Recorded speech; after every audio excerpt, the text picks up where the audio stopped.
y est, nous sommes dans la deuxième moitié de la période du Ramadan. Yes.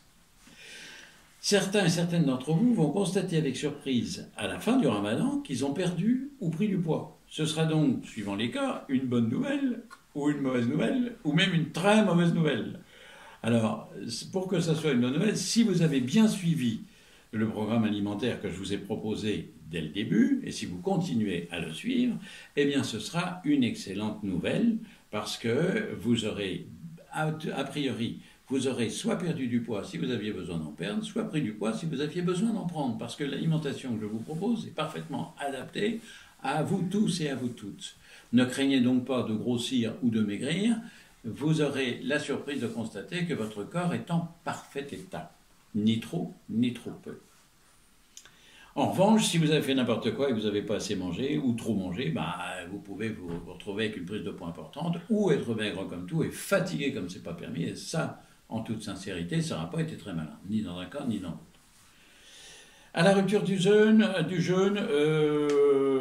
c'est encore trop tôt pour le melon ou pour la pastèque. On va vous proposer plutôt là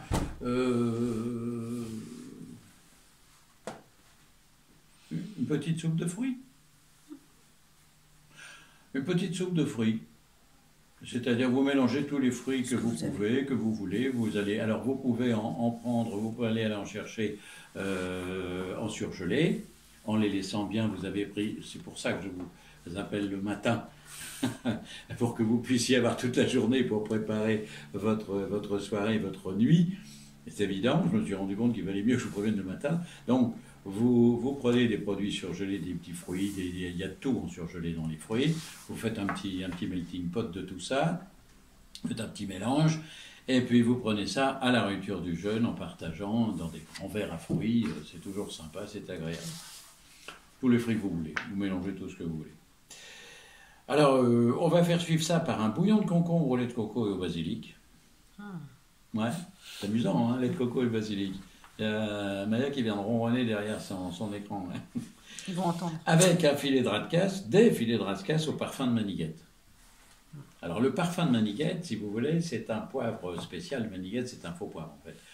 Et cette maniguette, ça donne un goût, ça rehausse le goût des filets de ras de casse. C'est bon la ras de casse, mais c'est pas forcément très goûteux. Donc avec les filets de maniguette, avec le parfum de maniguette, vous allez donner un plat qui va vraiment être agréable. Et on va vous en donner la recette. Comme ça, il n'y aura pas de souci. Avant la prise du jeûne, une soupe express au pistou, une quiche au coulommiers et des steaks hachés au parfum de merguez. Je sens que les jeunes qui font le ramadan vont se dire qu'ils ont eu raison. Et à mon avis, ils vont dire « on aime bien le doc finalement ».